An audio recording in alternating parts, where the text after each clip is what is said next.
有乜嘢妙得過韓旭可以快攻？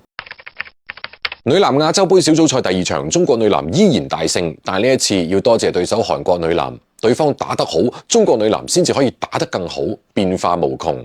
女籃優勢喺身高，小快靈風格嘅韓國知道小球嘅終點就係魔球，不斷換防包夾提速3分得分，仲有對抗。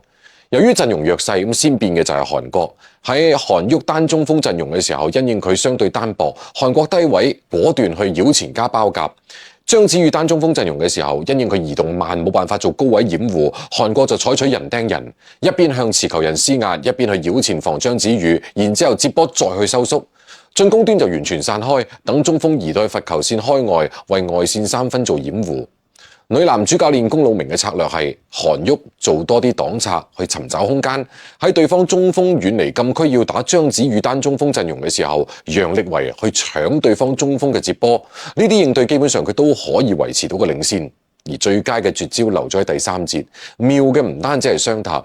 雙塔嘅體型壓制對手要打快，但只要雙塔陣地戰命中率夠高，底線發波就可以拖慢對手嘅啟動。佢哋只能夠不斷咁樣拉速度，就會導致命中率下降。其實就好似上半場，女籃仲係堅決去打轉換反擊，但呢個時候反擊過程會有韓旭出現。雙塔陣容正係通過解放韓旭嘅護框，等佢參與到快攻。有乜嘢妙得過韓旭可以快攻？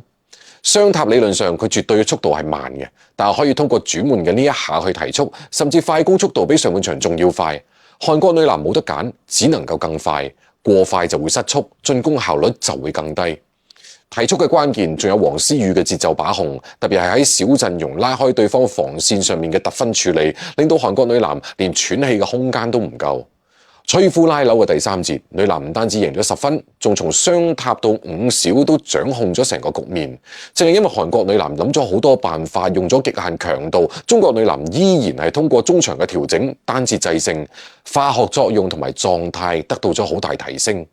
女籃心裏面都有咗個底，假如跟住落嚟遇到日本女籃，呢一場第3節就係解題方法。